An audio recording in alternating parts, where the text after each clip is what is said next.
Bonjour Cyril Guéraud. Bonjour Julia. Troisième jour du salon CES Las Vegas 2023 qui s'achève.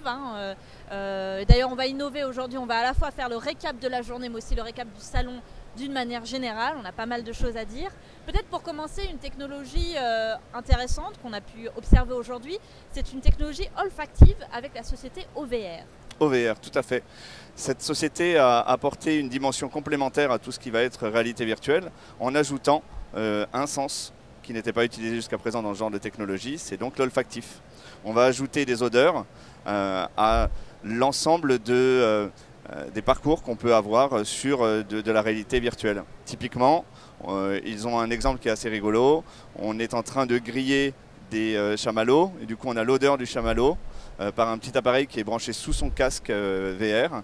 Et puis si on laisse effectivement le chamallow trop longtemps dans le feu, ben après ça sent le brûler. Bon, donc le principe de la démo là, c'est de montrer qu'on peut ajouter un sens complémentaire pour rendre l'expérience immersive encore plus grande. Et deux appareils ont été présentés. L'un fonctionne avec un système de gel et l'autre avec un système de liquide pour justement nous faire ressentir ces odeurs. Il y a 8 odeurs qui sont proposées et on peut faire ensuite une centaine de combinaisons différentes. Exactement, tout à fait, c'est combinable. Donc on peut ajouter des odeurs citronnées à l'odeur de la forêt, à l'odeur de la pluie, etc. Ça devient, encore une fois, une expérience qui s'enrichit. On veut se rapprocher de plus en plus de la vraie expérience qu'on a dans la vie. On imagine du coup ce qu'on peut en faire pour tout ce qui va être dans le domaine du voyage. Avant le voyage, on peut vous faire ressentir effectivement les odeurs de la nature dans un parc, etc. Voilà. Oui, c'est encore une fois l'inspiration qui est liée aussi à la réalité virtuelle. Et l'équipe, on leur a demandé justement à quel point ça pourrait être intéressant. Ils nous disaient que finalement, comme ça vient susciter des émotions, voilà, on crée des émotions et souvent le voyage c'est lié aux émotions. Donc c'est ça qui est intéressant. Et ça s'intègre beaucoup mieux dans notre cerveau, effectivement. Ça s'inscrit sur la durée. Autre start-up que l'on a rencontrée aujourd'hui, c'est une start-up française, VR Room, qui elle a construit une plateforme spécialisée dans le divertissement, un métavers finalement, une sorte de plateforme métavers spécialisée dans le divertissement, la culture, et qui permet donc d'aller voir des concerts, des pièces de théâtre, pourquoi pas des happenings d'artistes. Est-ce que demain on ira voir des concerts de cette manière ? Je pense que demain, effectivement, c'est une des façons de nous rapprocher du métaverse. Par justement ces happenings, ces concerts. Et puis au-delà de tout ça, c'est aussi une des premières fois où on va commencer à faire du merchandising autour de tout ça. Voilà. C'est assez intéressant et ça dresse peut-être un petit peu des schémas de commerce pour justement le métaverse. Oui, et puis finalement ça va être un système de ticketing qui sera proposé, voilà, si on pourra aller voir un concert justement. Et on l'a vu ces derniers temps dans Fortnite par exemple, qui est un jeu vidéo métavers, où voilà, qui a plusieurs, notamment Travis Scott, qui a attiré de nombreux utilisateurs pour aller voir ce concert. Alors la particularité de VR Room, c'est que ce seront par contre des concerts en live. Alors que sur Fortnite, voilà, c'est des choses préenregistrées. Là, voilà, on sera vraiment sur un système live d'expérience qui se vit vraiment dans l'instant avec ses amis, ses proches, sa famille. Effectivement, avec la notion de distance. On peut partager, alors qu'on est à des milliers de kilomètres les uns des autres, cette même expérience en même temps sur quelque chose qui apparaît maintenant. Voilà. On a vu aussi une grande entreprise techno, Amazon, qui était là pour notamment présenter son système Amazon for Hospitality, qui est son assistant vocal pour les hôtels. Exactement, à travers Alexa, la bien connue Alexa, l'assistante vocale d'Amazon, on peut commander classiquement les lumières, les rideaux, la télévision et converser directement avec des systèmes électroniques vers les réservations de restaurants, vers son check-out, vers des systèmes complémentaires qui, à mon sens, sont là pour diminuer le nombre de touchpoints qu'on va avoir avec la réception. Donc économiquement, ça a aussi un modèle et c'est très certainement la raison pour laquelle ce modèle est en test chez de grands hôteliers. On a appris qu'un des hôtels à Paris, à côté de la très célèbre... L'Accor Pullman à Paris. Exactement, oui. L'Accor Pullman, effectivement, qui est au pied de la Tour Eiffel, est équipé complètement. Ils ont aussi quelques hôtels ici qui sont équipés sur plus de 400 chambres. Donc c'est une techno qui fonctionne.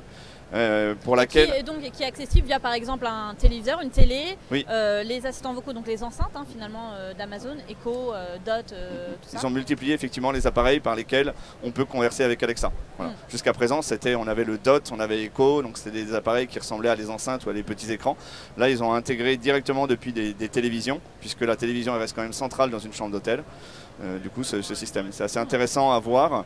On connaît bien sûr les assistants dans les hôtels, comme les hôtels Citizen M par exemple, qui sont équipés depuis des années de systèmes via des iPads qui permettent de contrôler la lumière, de contrôler les rideaux. La domotique finalement. De la domotique en fait, exactement. Plutôt que ce soit de la domotique personnelle, là on passe vraiment sur la domotique professionnelle et centralisée, puisque l'ensemble de ces systèmes se configure centralement, au lieu d'avoir à configurer chacune des chambres, bien sûr. Voilà.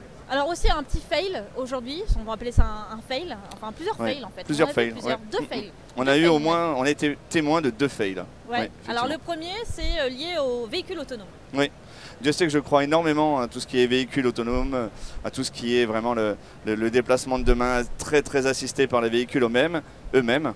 Et aujourd'hui, donc, on a assisté à la course Indy Autonomous Challenge. Voilà.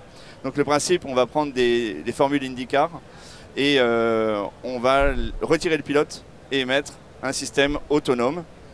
Les véhicules sont tous les mêmes, ce qui est assez intéressant. La seule différence, ça va être l'algorithme que chacune des universités, puisque ce sont des universitaires qui travaillent sur ce genre de projet, donc chacune des universités va mettre des paramètres spécifiques dans son algorithme de sorte à donner, on va dire, un caractère à la voiture. Donc on imagine les Italiens un petit peu plus agressifs, les Allemands un petit peu plus sur la réserve, etc. Donc c'est très prometteur, c'est super intéressant, sauf que ça ne marche pas. Voilà. Ouais. Enfin, en tout cas, ça ne marchait pas cette année, peut-être. Exactement. Cette année, on a été plutôt déçus parce qu'on a vu une course en tout et pour tout de une voiture. Du coup, on sait laquelle a gagné. Effectivement. Mais ça n'allait pas très très loin parce que... Il y a eu plusieurs problèmes techniques. Oui, du problème technique à gogo, effectivement. Des mécaniciens qui étaient sur la piste. Donc, en termes de rythme, c'est absolument pas prêt. Quand on a l'habitude de voir des courses auto, ce genre de sujet... ça va plus desservir, je pense, le système du véhicule autonome. Et donc il faut vraiment que ce soit remis au point avant qu'il recommence, quoi. Voilà. Autre petit fail aussi, c'est le robot Spot qu'on connaît bien de Boston Dynamics, qui est le robot chien finalement, qui est un peu creepy d'ailleurs, qui fait un petit peu peur, et qui a bugué. Il a bugué, clairement, on l'a vu dans les années, il a bugué. Il était sur les petits escaliers, des gens se sont assis à côté de lui, le but était de faire comme si c'était effectivement un chien. On va vraiment s'en servir comme d'un animal domestique. Et malheureusement, il s'est un peu emmêlé les crayons sur les marches.